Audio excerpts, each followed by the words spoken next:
you've collected some data from students around the building for a bunch of different things, for height, for head circumference, pinky length, you name it, any weird thing we can think of to measure. We could measure length of eyelashes.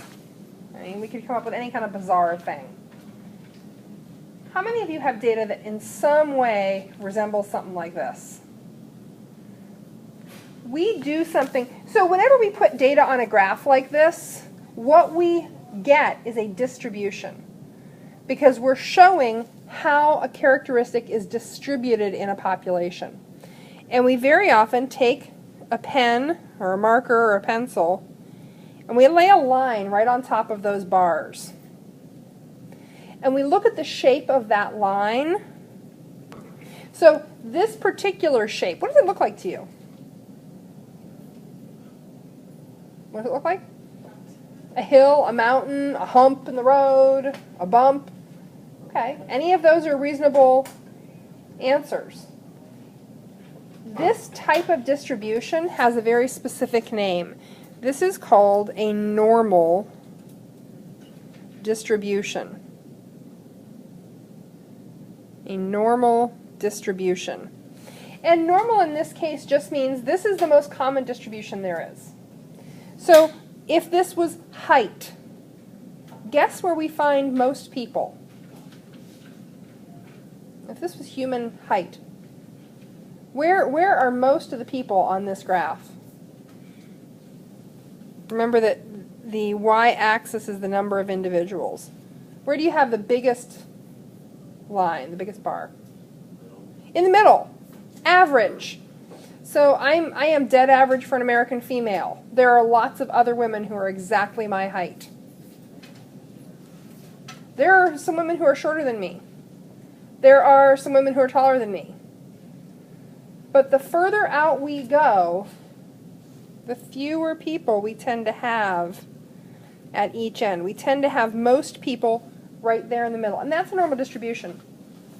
If your distribution doesn't quite look like this, it's probably because our distributions were relatively small. So we can have distributions that are shaped slightly differently. Let's look at two of them. This does not look like that normal distribution we just saw, does it? This one, if we lay a line over it, it looks like a real one-sided hill, doesn't it? It's a good sled hill or a ski ramp. This one is called a skewed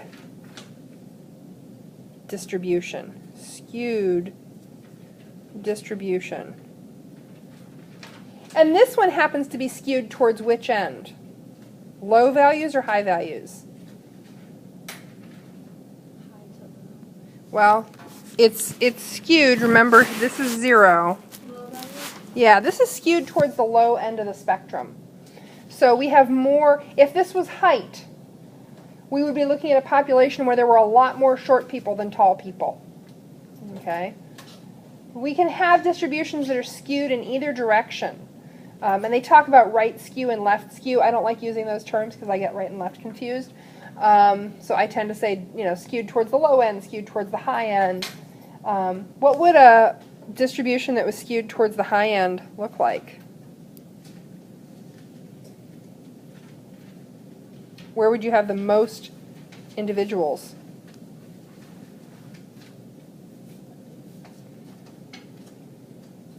It would look something like that.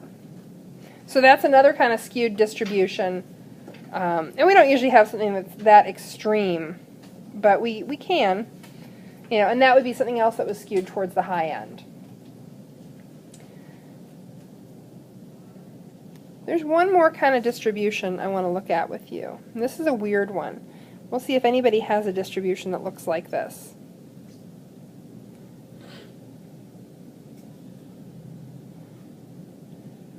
Anybody got something like that? So when you lay a line on top of this, what do you get? Huh? Yeah, you get a camel. You get a two-humped dromedary. You get two hills. Okay? So this is a very special distribution. It's got a very specific, very special name. What prefix refers to the number 2? What prefix refers to the number 2? Anybody here ride a device at home that has 2 wheels? Bi. Yeah. This is a bifurcated distribution. So bi means 2. Furc. F-U-R-C. Remind you of any other words you know that you can say in school? Utensils that you use to eat with? Fork. So this really does refer to, and I'll draw a little picture on the board here. There. A fork. This is a 2-forked distribution. Bifurcated distribution. It's got 2 high points. Okay. So we have a lot of individuals down at this end of the spectrum. We have a lot of individuals at this end of the spectrum. We don't really have much of anybody in the middle. So that's a bifurcated distribution, 2-forked. Okay, let's talk really briefly about the shape of your graphs. How many of you were pretty perfectly normal? It might be the first time in your life that you have been 100% normal, because guess what? None of us actually are. I'm certainly not. Okay, so some of you did have a pretty close to a normal distribution. Okay. If you had just sampled 2 people, would you have a normal distribution? No. If you sampled 2 people, guess what you'd have? Bifurcated distribution, unless they were identical. The more people you get, guess what tends to happen? For a sample to be good and representative, what does it have to be? Large and random. The more people you get, guess what tends to happen to your distribution? It gets closer and closer and closer to a normal distribution. Okay, so anybody hit, and you know what?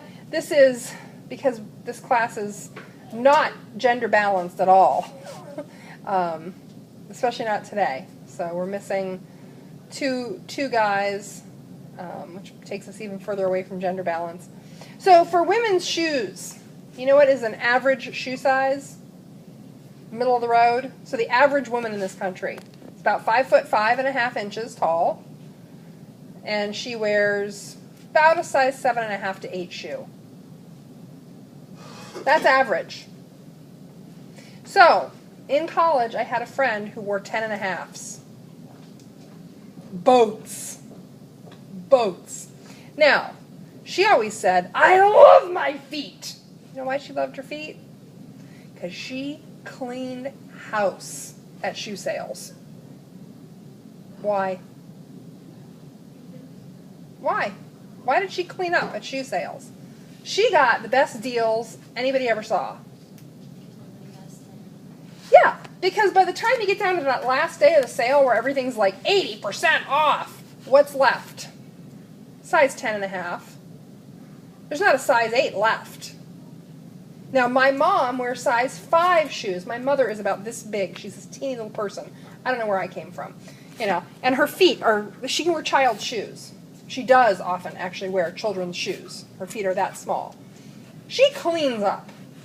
When you get down to the point where, you know, the shoes are 90% off on the last day, they have shoes for my mom. I wear a solid size 8. I don't get shoes at that kind of sale price. Why? Because for women's shoe sizes, size 8 is right here. Everybody's a size 8. If we took a survey of females in this school and we looked at their shoe size, the vast bulk of them would be somewhere between a size 7 and a size 9. And size 8 is probably the most common shoe size. If we look at how many female individuals in the school are wearing size 10 or size 11, guess where they're at on this distribution? They are way up here. Could we have somebody who wears a size 12 women's shoe? I have a cousin who does, actually. And they have to go, I mean, her shoes are all ordered online, or they make a trip once a year to Ryers in downtown Sharon and get her shoes, because her feet are like size 12. She's also 6'3", a big woman. You know, not a whole lot of shoes in her size. Now, I had a student last year whose feet were even, because we talked about this, her feet were smaller than my mom's. She wore the lowest adult size, which I think is 4, but she said, usually I can't even find those, so I mostly just wear kids' shoes. Teeny tiny little feet. She's sitting, I mean really, like miniature little tiny feet, adorable. She's sitting down here on this end of the distribution. Okay, so you know, here's your little size 4 feet. And there's your big old size 12s, my cousin Wendy. Size 8, we're in the middle. Size 7, you're not too far off the middle. Size 9, you're pretty well in the middle. Okay, so that's a normal distribution. Can things happen that skew a distribution? That's what we're going to start talking about next week. Other concepts I want to talk about with distribution. Of the distribution of human height. Have you ever seen a picture of either of these individuals before? Okay. What do you know about them?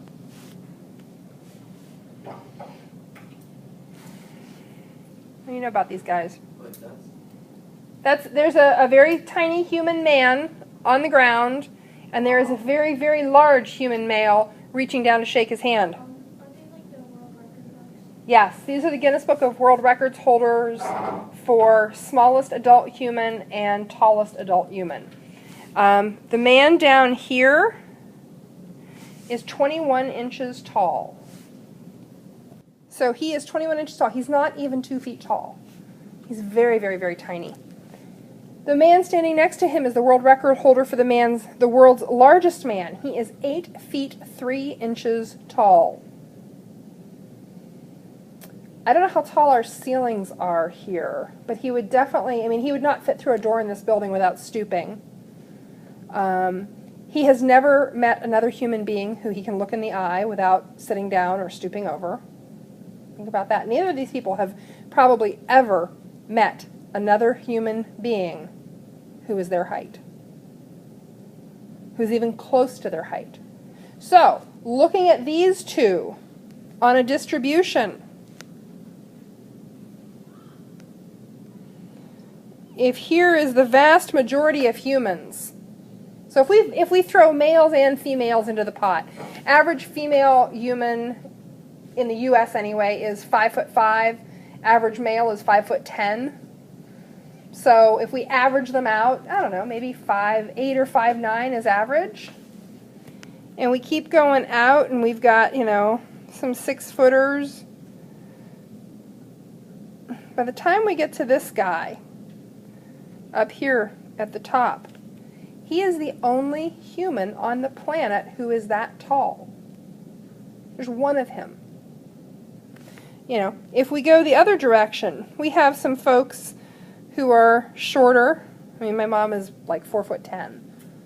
She's on the lower end of the distribution. But by the time we get to the guy who's pictured there, he is the only human who is that height. And that's it. He is by himself in this. Okay, in light of the conversation we just had, I would like you to look at the questions on the back of your lab. I'm going to give you some time to answer them. One of the things that very often happens, remember when I said we were going to add data to it? The smaller your sample group, the weirder and more skewed your graph tends to be, the weirder and more skewed your data set tends to be. If we go out and do our graphing on one day and then go back and add a bunch of data, guess what tends to happen?